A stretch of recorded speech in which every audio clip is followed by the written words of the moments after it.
Hello, c'est HR, votre chroniqueur. Alors vous savez, le 21 mai prochain sort le 8e opus de la saga des Missions Impossibles. Saga totalement portée par Tom Cruise. Alors il y a beaucoup de spéculations. Est-ce le dernier ou il y aura d'autres opus après? Pour l'instant nous ne savons pas. Mais au vu du titre, il y a de fortes chances que ce soit réellement le dernier opus de cette saga totalement incontournable. Naturellement, pour être totalement dans le bain, pour aller voir cet ultime opus, j'ai revisionné la totalité de la saga. Et pour vous, je vais vous résumer tout simplement les grandes lignes de chaque opus. Ceci dit, je tiens à vous préciser qu'au fur et à mesure des opus de la saga, en fait, le personnage Ethan Hunt a totalement évolué. Et je rajouterai que l'axe central de chaque histoire s'est largement édulcoré en fonction des prouesses physiques de Tom Cruise.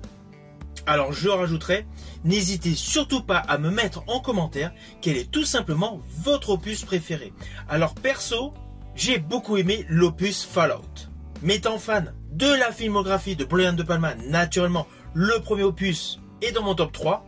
Et même si le numéro 2 réalisé par John Woo est considéré avec beaucoup de frimes, tous les effets de style avec les colombes et les scènes d'action, je kiffe.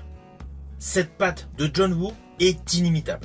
Ainsi, mon trio perso, pour le moment bien sûr, est en premier Fallout, en numéro 2 Mission Impossible version Brian De Palma, et en 3 Mission Impossible 2. Mais cela n'empêche pas que les 7 films sont extrêmement réussis. Rassurez-vous, ma présentation va vous présenter les films dans l'ordre, pas selon mon top 3. De ce fait, let's go!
Alors dans le premier opus, nous découvrons le personnage Ethan Hunt, personnage totalement absent de la série télé Mission Impossible. Brian De Palma fait tout de suite honneur à la série télévisée en incorporant dans le générique d'ouverture les scènes emblématiques que nous allons découvrir dans le film.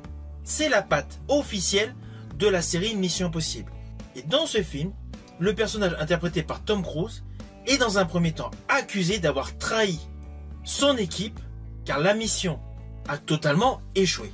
Naturellement, son objectif principal est de prouver son innocence et pour l'occasion, il effectue une cascade digne de Top Capi avec une pirouette dans les airs pour récupérer une fameuse liste sur une disquette. Oui, la disquette ou mini CD aujourd'hui, cela fait un peu sourire, mais n'oublions pas, c'était en 1996. Alors le film regroupe tous les ingrédients de la série télé, les faux semblants, les masques et de l'action. Et dans ce film, Tom Cruise effectue une scène d'ascension qui a totalement marqué l'histoire du cinéma. Le film a cartonné, de ce fait, en 2000, il y a eu Mission Impossible 2. Mais là, on change de réalisateur. on passe à une réalisation chinoise. C'est le réalisateur John Woo qui s'y colle. À la différence de Brian De Palma, c'est qu'il n'a pas fait le clin d'œil à la série pour le générique d'ouverture. Là, il n'y a pas de présentation des grandes scènes que nous allons voir. C'est juste des effets de style avec des jeux de lumière. Et d'ailleurs, la réalisation de cet opus est totalement antagoniste au précédent opus réalisé par Brian De Palma. Là, on est davantage axé sur l'action, les cascades, les gunfights et les postures assez frimeuses. Ceci dit, avec une histoire en béton. Dans ce film, le personnage interprété par Tom Cruise, Ethan Hunt, est chargé de récupérer un virus mortel, la chimère, qui a été volé par un ancien membre d'une équipe IMF. Sean Ambrose devenu donc un traître. Mais dans le même temps, Ethan Hunt s'est entiché du personnage interprété par Thandie Newton.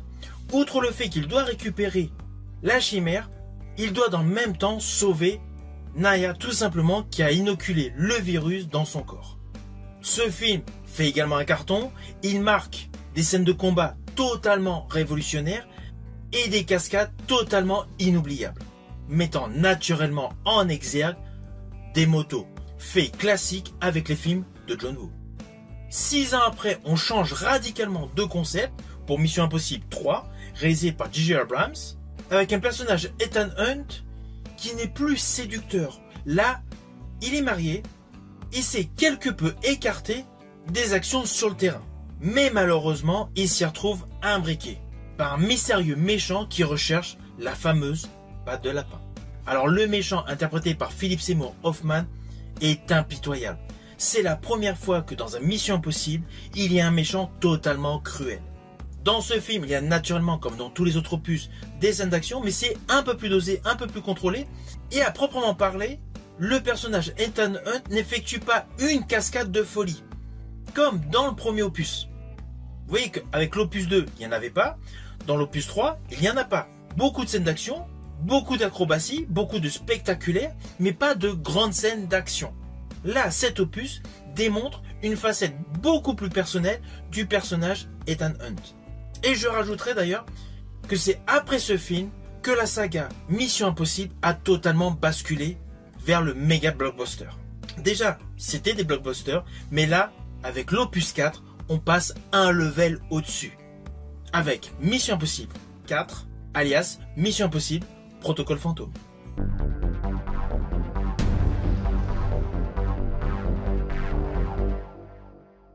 Alors ce film de 2011 réalisé par Brad Bird reprend une partie du concept de base dans le générique en présentant quelques scènes, mais de manière assez légère.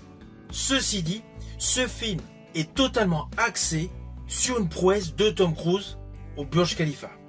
Toute la bande-annonce et la scène centrale de ce film est centrée sur Tom Cruise étant naturellement sur une paroi de verre au-dessus du vide. C'est à partir de cet opus que dans chaque film, il y a une immense cascade mettant naturellement en péril le personnage Ethan Hunt dans une situation totalement imprévisible. Évidemment, il y a une histoire solide qui griffait tout autour, avec un début où nous découvrons le Kremlin qui explose. Dans ce film Mission Impossible numéro 4, alias Protocole Fantôme, on est comme dans les James Bond. On voyage dans plusieurs pays. Et on part avec un postulat de base extrêmement scabreux pour le personnage Ethan Hunt. Celui-ci est désavoué à cause de ce qui s'est passé au Kremlin. Dans ce film, naturellement, il y a une menace mondiale, orchestrée par un fameux syndicat. On pense, voilà, aux petites connotations avec James Bond, mais cela colle, avec notamment l'ajout de personnages solides, comme celui interprété par Jeremy Renner. Alors ceci dit, depuis le premier opus, nous retrouvons toujours l'acteur Ving Rhames, même si dans cet opus 4, nous le voyons qu'au final.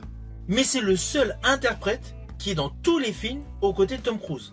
Sinon, à partir de l'opus 3, nous avons pu découvrir Simon Pegg. Simon Pegg qui deviendra un acteur récurrent et avec beaucoup plus d'ampleur au fil des épisodes. Et justement dans ce film Protocole Fantôme, c'est le cas. Nous le voyons davantage. Je pense principalement à une scène où il dérobe des diamants. S'ensuit en 2015 Mission Impossible 5, réalisé par Christopher McQuarrie. Alors à partir de l'opus 5, on ne change plus de réalisateur. Du 5 jusqu'au 8 prochainement au cinéma, ils sont tous réalisés par Christopher McQuarrie. Et là, dans tous les génériques d'ouverture, nous retrouvons le concept de base qu'il y avait dans la série télé. Toutes les grandes scènes emblématiques du film que vous allez voir se retrouvent incorporées dans le générique d'ouverture. Avec de surcroît, à chaque opus, des scènes de cascade totalement révolutionnaires. Et contrairement aux 3 premiers opus, ce 5e opus reprend une idée du 4e, l'idée du syndicat. Véritable cellule internationale. Un peu comme dans la saga des James Bond. Mais comme je vous l'ai dit précédemment, cela colle. Surtout que dans cet opus, on apprend davantage sur la composition de ce fameux syndicat. Alors dans ce film, le personnage Ethan Hunt doit trouver tout simplement qui est le leader de ce syndicat et il rencontre Isa Faust. Personnage où pour le moment, on ne sait pas si c'est son ami ou son ennemi. Personnage interprété par Rebecca Ferguson qui deviendra une actrice récurrente des opus de la saga Mission Impossible. Alors côté cascade, naturellement, la très grande cascade de ce film se situe en ouverture de ce film. On y découvre Tom Cruise marchant sur un avion en plein vol afin de s'introduire à l'intérieur. Le film est un succès et en 2018, il y a Mission Impossible Fallout, alias Mission Impossible 6. Alors dans cet opus, le personnage Ethan Hunt se retrouve face à une entité terroriste appelée Fondation qui veut récupérer des matières nucléaires. Après une mission qui échoue à sauver des armes de destruction massive, Ethan Hunt doit faire avec ses choix qui sont liés à son passé.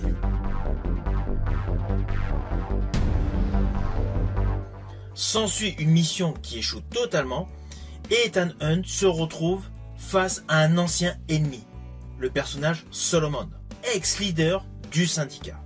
Alors ce film est un véritable tour de force en termes de scènes de combat. En plus, il y a le personnage interprété par Henry Cavill. Henry Cavill qui semble totalement indestructible face au personnage interprété par Tom Cruise. Et chaque confrontation de ces deux protagonistes apporte une plus-value scénaristique à ce film. D'ailleurs, jusqu'à une ultime confrontation en hélicoptère. Alors perso, les scènes que j'ai préférées sont essentiellement celles qui ont lieu en plein Paris, que ce soit sur les toits ou sur des motos. Après, il y a eu une pause de quelques temps à cause du Covid, ce qui a d'ailleurs augmenté le budget de l'opus suivant, de l'opus 7, qui avait pour titre Mission Impossible The Dead Reckoning, partie 1. Film le plus long de la saga des Missions Impossibles. Là, on avoisine les 2h30. Alors dans ce film, on retrouve beaucoup de personnages. Il est question d'un sous-marin nucléaire, d'une intelligence artificielle et d'un méchant totalement redoutable. Alors comme dans tous les derniers opus, on voyage énormément. Perso, la séquence que j'ai préférée de ce film se déroule à Venise la nuit. Il y a un meurtre, mais toute la musique, le jeu des caméras dans ce film à ce moment précis est particulièrement réussi. D'ailleurs, pour l'occasion, j'avais effectué une chronique vidéo. Alors contrairement à tous les opus de la saga, celui-ci n'avait pas réellement de fin. Le personnage interprété par Tom Cruise se retrouvait désavoué et recherché par tout le monde à la fin du film. D'où le prochain qui sort le 21 mai, The Final Reckoning, où théoriquement, nous aurons la suite de tous les débuts d'histoire qu'il y a eu dans ce 7e opus. Alors la grosse particularité qui est identique à tous les films, c'est la séquence où l'acteur Tom Cruise court. Dans tous ces films, il court. Mais je rajouterai qu'au fil des années, les intrigues ont été beaucoup plus édulcorées et les scènes d'action sont extrêmement bien calibrées. Alors j'espère que ce petit résumé vous aura hypé, mais perso, je vous invite essentiellement, si vous avez le temps, à revoir les films. Au moins le 7e opus pour se remettre dans le bain pour découvrir le 8e. Car le 8e opus découle implicitement du 7e. J'espère qu'il y aura un mini résumé en début de film. Sinon cela va être un peu dur de se rappeler de tous les détails si vous n'avez pas revu The Dead Reckoning partie 1. Alors sur l'ensemble de la saga, ce n'est pas celui qui a gagné le plus d'argent. Mais il ne faut pas oublier qu'à cause du Covid, ça a été celui qui a coûté le plus d'argent. Donc l'un dans l'autre, s'il n'y avait pas eu toutes les dépenses avec les reports de date de tournage, peut-être qu'in fine, la balance serait davantage sur le côté succès. Mais cela n'empêche pas qu'une chose est sûre, avec Tom Cruise, avec la saga des Missions Impossibles, c'est que ce sont toujours des films spectaculaires. Et au fil des décennies, ils donnent l'impression de ne pas du tout vieillir. J'espère que vous avez aimé ma vidéo. Si c'est le cas, pensez au petit pouce, à partager. Quant à moi, je vous dis à bientôt pour une prochaine vidéo.